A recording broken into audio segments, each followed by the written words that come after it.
so we'll start with the most basic of all of the rendering. So rendering is a posh word for colouring in.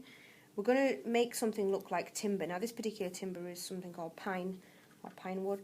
I'll do a swatch just so you can see. So you've obviously got a square here. We'll start with the lighter colours, nice and light, cover the whole area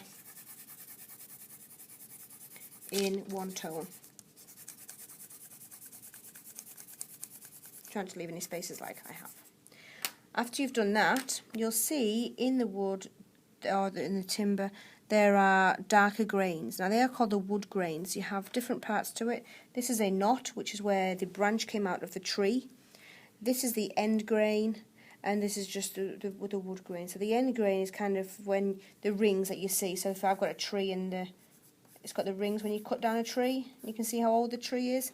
That's where the end grain comes from.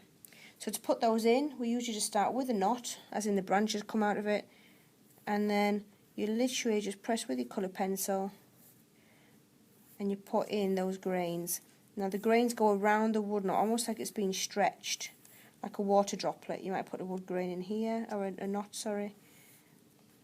So it's darker,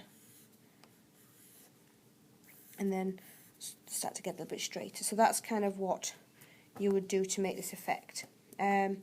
So on here, for example, this would be my top grain, so I would have my knot, basic colour at the start,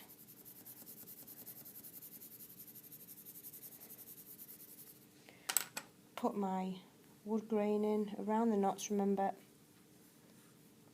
And now it's important that you render something so that it communicates to other people the material that you are actually intending to use. So all the way around, just to show you the end grain now. The end grain is just little curves, and then starts to go straight there. So that would be making something look like timber.